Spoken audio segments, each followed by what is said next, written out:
You can't just get off that easy. You can't just tell me you know exactly what you're doing. Not after what I've been through. And it began like this.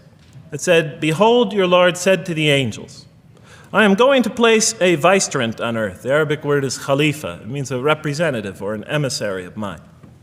"I am going to place a vicegerent on earth." And they said, the angels said, "Will you place therein one who will spread corruption and shed blood, while we celebrate your praises and glorify your holiness?" And God said, he said, "Truly I know what you do not know." See, that's the verse that hooked me. That's the verse that caught my attention. That's the one that kept on making me read the story again and again and again. Because listen to the way it begins. "Behold, your Lord said to the angels, I am going to place a representative of mine on earth, a vicegerent of mine, an emissary, one who acts on my behalf." I thought, that's not the way it goes. You're not supposed to be placing man on the earth in some positive role, some elective office. You place man on earth as a punishment for his sin. Clearly, I knew the author didn't quite get the point. But still, it was an amazing line. But then I come to the next line, and it says, "And the angels say, will you place therein one who will spread corruption and shed blood, while we celebrate your praises and glorify you?" I looked at it again. I couldn't believe the question. They said, "Will you place therein one who will spread corruption and shed blood, while we, the angels, celebrate your praises and glorify you?" I looked at that and I said, exactly. That would be my question. Why would you create this being, supposedly for some positive role, when he's capable of doing tremendous wrongdoing? When he could spread corruption and shed much blood? Why would you create this violent and pernicious creature when you could create angels? As the angels clearly say, while we, the angels, celebrate your praises and glorify you. They're asking one of the most fundamental questions in the entire history of religion. Why create you, man, this utterly fallible creature, this creature who could rebel against God's will, who could do such tremendous wrongdoing, who could wreak havoc like no other creature on earth, when you can make them angels? And look where the question is being asked. It's being asked in heaven. It's almost like saying, look, why don't you just make them angels and be up here in heaven with us, you know? Why don't you just make them angels, pop them into heaven, he's fine.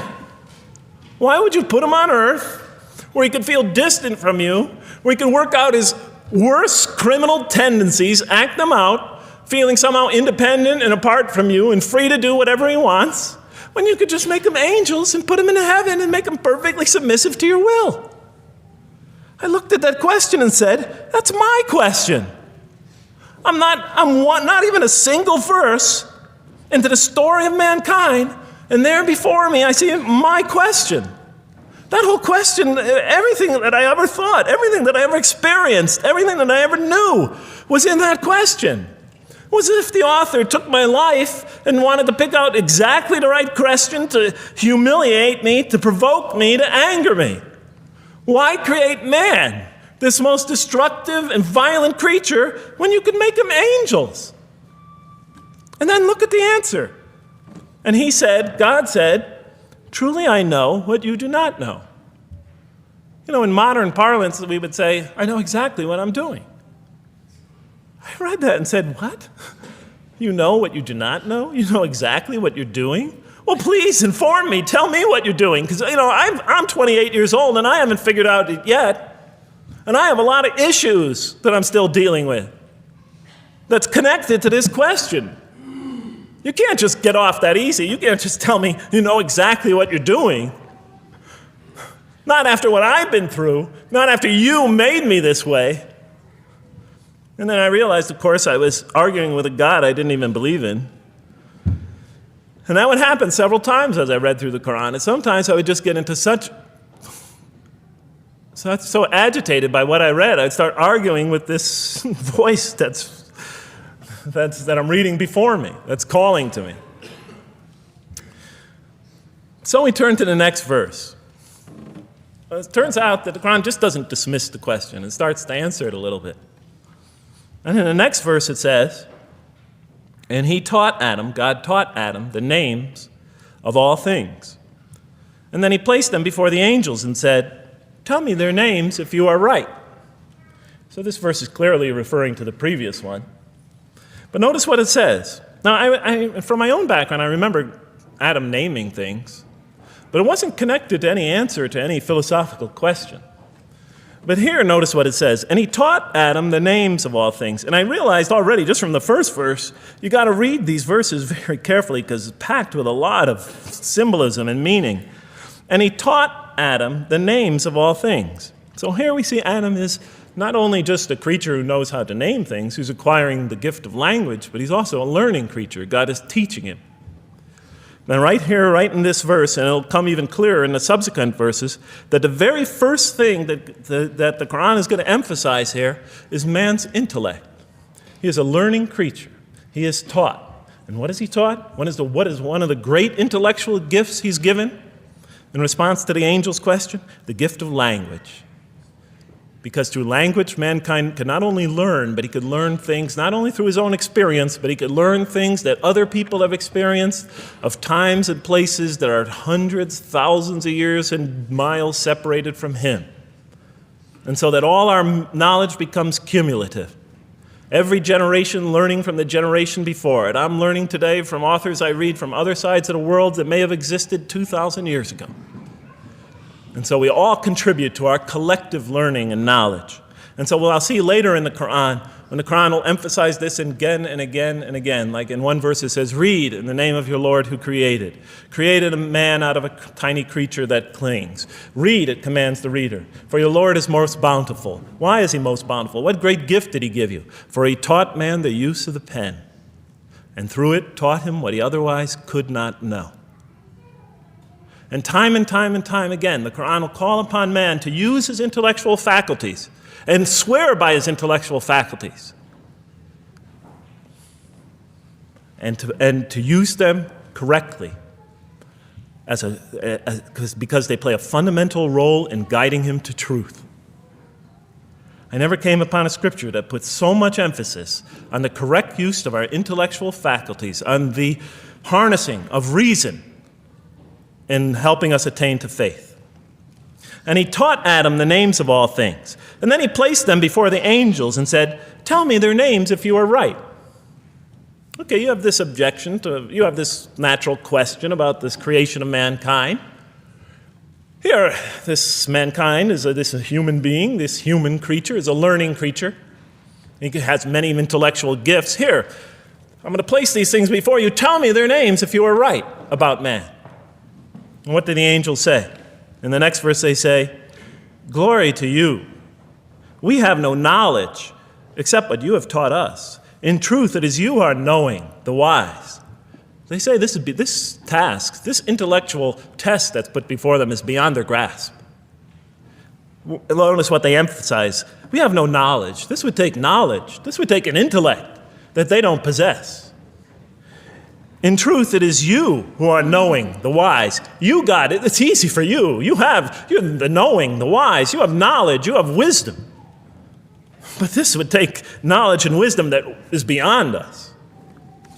And so in the next verse we read, and he said, "O Adam, tell them their names." And when he had told them their names, notice how it's nothing for him. For mankind, he has this phenomenal ability. And when he had told them their names, as if it's just a triviality for man, he names them. "O Adam, tell them their names." And when he had told them their names, God said, "Did I not tell you that I know what is unseen in the heavens and the earth? And I know what you reveal and conceal?" And he's clearly going back to the angel's question.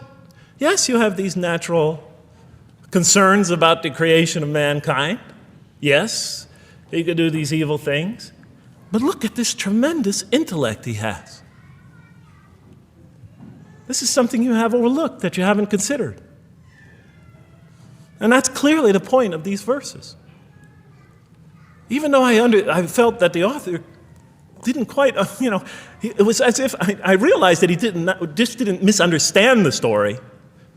He was taking one of the great stories in the history of humankind, one of the fundamental greatest stories in the history of mankind and molding it and using it as a vehicle for an entirely original message. And God said, did I not tell you that I know what is unseen in the heavens and the earth?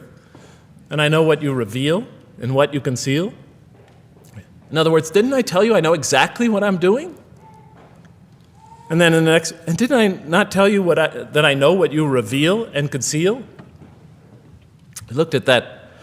What question did what did they reveal and what did they conceal? What did their question reveal and conceal? I thought about it for a minute. Oh, it's obvious. What did their question reveal? You just go back and look at the question. It revealed the sinful and sinister propensities of man. I mean, it's obvious, right? Why are you all looking at me like that? You're starting to scare me. You're all looking very serious. Am I losing you? Wow. Okay. So, they revealed the sinister and evil propensities of man. But what did their question conceal? And all you have to do is think about it for a minute. Human beings, yes, they could do evil. Yes, they could do wrong. Yes, they could create misery. But they could also do exactly the opposite. They could choose to do evil. They could choose to do tremendous good. They could choose to do tremendous violence. They could choose to show tremendous compassion. They could choose to live by falsehood. They could choose to live by the greatest truths. They could be terribly ugly. They could be terribly beautiful. And up until that point in my life, I, like the angels, that only saw one side of the coin.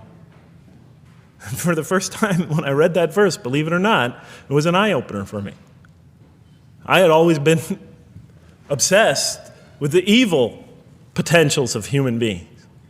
When I read that verse, I realized that, and I had a great example right in front of me with my own mom, I realized that I had been blinded by only one side of human nature.